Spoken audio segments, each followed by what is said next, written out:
আমি সন্ত্রী আশারামজি বাপুজি থেকে দীক্ষা নিয়েছি।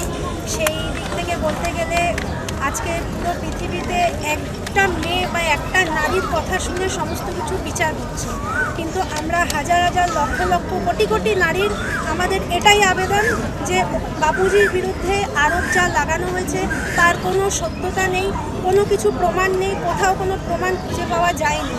তবু 11.5 বছর ধরে বাপুজিকে এরকম যন্ত্রণা দেওয়া হচ্ছে, কষ্ট দেওয়া হচ্ছে, এমনকি তিনি অসুস্থ, তার রেহাই শুধু তার চিকিৎসার জন্য আমরা আবেদন করছি সেইটুকু নামঞ্জুর করা হচ্ছে।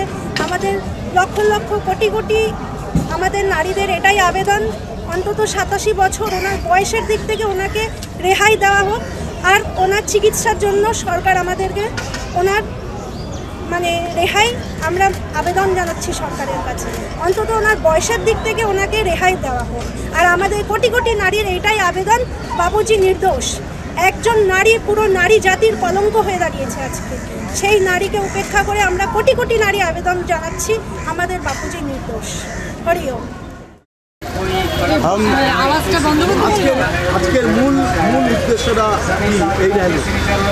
हम गुड्डू कलकत्ता से, हमारा कहने का मतलब ये है कि अगर 11.5 साल में किसी को न्याय न मिली हो तो बापूजी को आप न्याय मत दीजिए।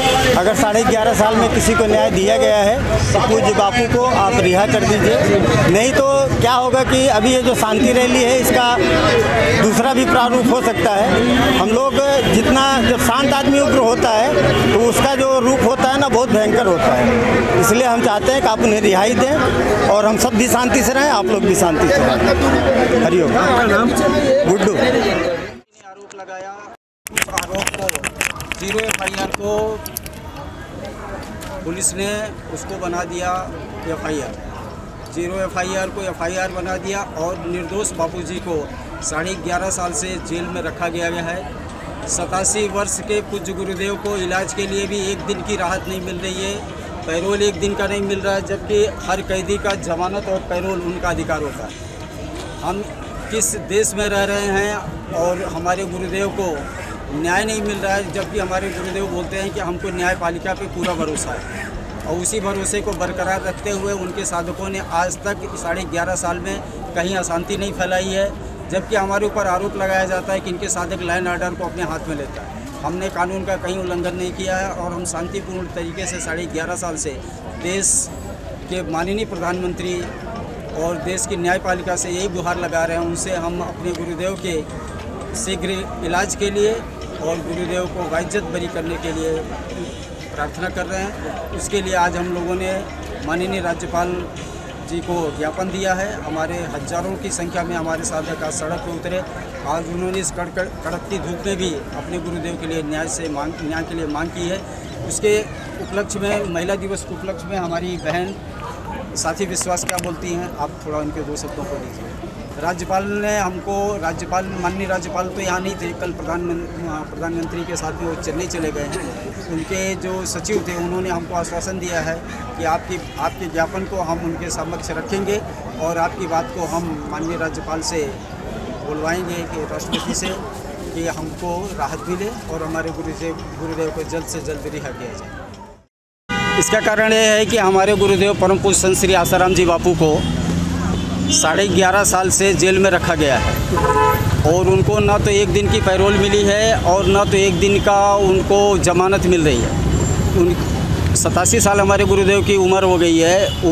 इलाज के लिए भी न तो हाई कोर्ट से हमको राहत मिल रही है, न तो लोअर कोर्ट से राहत मिल रही है, सुप्रीम कोर्ट से भी हमको राहत नहीं मिल रही है। हमारा आज का जुलूस इस उद्देश्य से बनाया गया है कि हमारे गुरुदेव को मनचाहा इलाज, पूज्य बापूजी एलोपैथिक इलाज नहीं लेते हैं, हमारे गुरुदेव को आयुर्वेदिक इलाज के लिए हम लोग सारे साधक पश्चिम बंगाल के हजारों लोग आज यहाँ पे जमा हो रहे हैं, इसलिए क्योंकि हमारे गुरुदेव भगवान को यहाँ पे आयुर्वेदिक इलाज चाहिए, क्योंकि हम गुरुजी बाईपास सर्जरी के लिए मना करते हैं और बाईपास सर्जरी के लिए सरकार जो है, एम्स जो है दबाव डाल रहा है। हमारे गुरुजी ये करना नहीं चाहेंगे, इलाज आयुर्वेदिक चाहिए, हम साधकों की यही मांग है।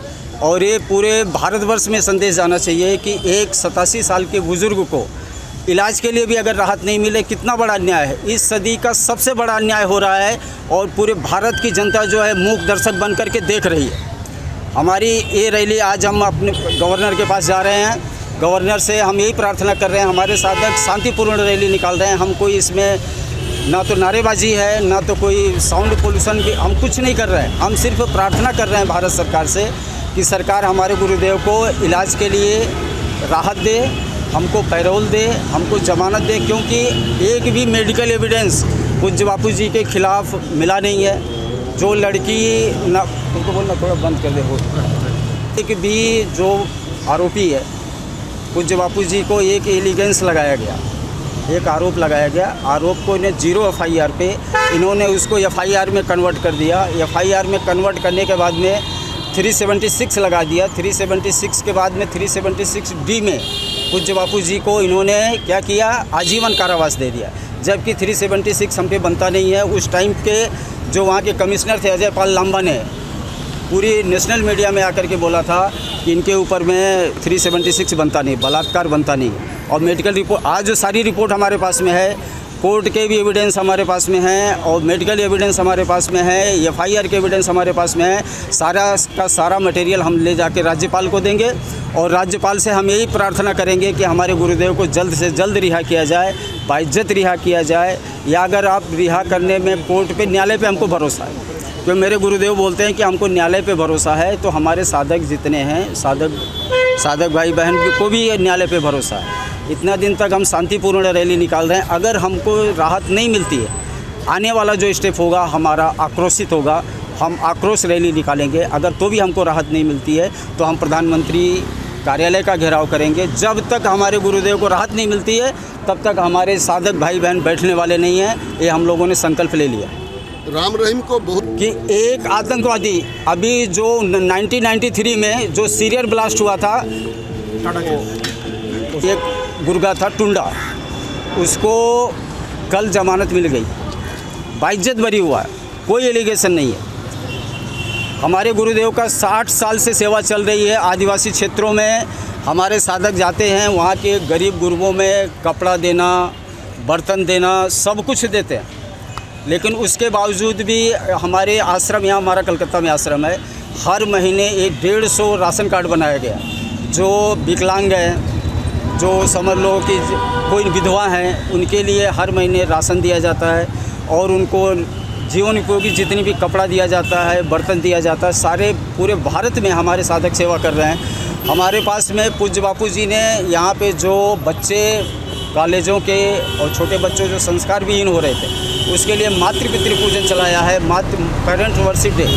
आज पूरे भारत ही नहीं, पूरे विश्व में मातृ पितृ पूजन दिवस मनाया जा रहा है और इसको लोग इतना पसंद कर रहे हैं। उनको नहीं मालूम है कि चलाया किसने, चलाया हमारे परम पूज्य संत श्री आसाराम जी बापू ने 2006 में। यहाँ की भारत की युवाओं की व्यथा देख करके पूज्य बापू जी ने मातृ पितृ पूजन दिवस चलाया। पूज्य बापू जी ने भोजन करो भजन करो ये चलाया, दक्षिणा भी दो ये संस्था चलाई। पूज्य बापू जी ने बाल संस्कार चला, 14,000 बाल संस्कार आज पूरे भारत में हमारे चल रहे हैं। आयुर्वेदिक का प्रचार किया, जो एलोपैथिक की दवाइयाँ खा खा करके लोग कोरोना में मर रहे हैं, हार्ट अटैक हो रहा, 20-20 साल के बच्चे हार्ट अटैक में मर रहे हैं, उसके लिए पूज्य बापू जी ने आयुर्वेदिक का प्रचार किया। आज जो महापुरुष ने आयुर्वेद का प्रचार किया, उसी के ऊपर में सरकार जो है एलोपैथिक का दबाव क्यों बना रही है? हमारा कहने का मतलब है हमारे गुरुदेव शुरू से ही आयुर्वेद का प्रचार कर रहे हैं, आयुर्वेद का प्रचार कर रहे हैं। भारत सरकार उनको आयुर्वेद के लिए, इलाज के लिए राहत क्यों नहीं दे रही है? एलोपैथिक का दबाव क्यों बना रही है? ये हमारी संस्कृति का, हिंदू संस्कृति का, सनातन संस्कृति का जो परिव्राजक थे पूज्य बापू जी ने उठाया था, हम भूलने का पाप कर बैठे थे। पूज्य बापू जी ने अंजन लगाया, धर्म का अंजन लगाया और पूरे भारत को विश्व गुरु बनाने का जो पूज्य बापू जी का संकल्प है, वो संकल्प को पूरा करने के लिए हमारे साधक पूरे भारत में, पूरे विश्व में सेवा कर रहे हैं। गरीबों की, गुरबों की, सबकी सेवा कर रहे हैं। इतनी सेवा करने के बावजूद हमारे गुरुजी को इलाज के लिए राहत क्यों नहीं मिल रही? हम सभी साधकों का एक ही प्रश्न है भारत सरकार से कि हमारे गुरुदेव को इलाज के लिए राहत मिले, हमारे गुरुजी जी को बाइज्जत बरी किया जाए। ये हमारी पीड़ा नहीं है, ये हमारे करोड़ों साधक, 9 करोड़ साधक हैं पूरे भारत में। आपका जो देखो, आज पूज्य बापू जी ने जहाँ पे अपने को दीक्षा दी है, साधकों को, बच्चों को, युवाओं को, बूढ़ों को, बुजुर्गों को, उन कितने करोड़ों लोगों ने शराब पीना छोड़ दिया, करोड़ों लोगों ने सिगरेट पीना छोड़ दिया, करोड़ों लोगों ने गुटखा खाना छोड़ दिया, करोड़ों लोगों ने व्यभिचार करना छोड़ दिया, वैश्यागामी जो होते थे वो छोड़ दिए। आज उनका घाटा किसको है? घाटा है कारपोरेट कंपनियों को। बहुराष्ट्रीय कंपनियां जो हैं, मल्टीनेशनल कंपनियां, उनको घाटा है। उनको अरबों अरबों का घाटा हो रहा है। अगर वो हमारे गुरुजी को फंसाने में राजनीतिक पार्टियां भी शामिल हैं, मैं नाम नहीं लूँगा, लेकिन इशारा मेरा इस तरफ है कि जितनी राजनीतिक भारत की पार्टियां हैं, वो देश की सच्ची सेवा अगर कोई कर रहा तो हमारे देश के साधु संत कर रहे हैं। अगर कोई संस्कार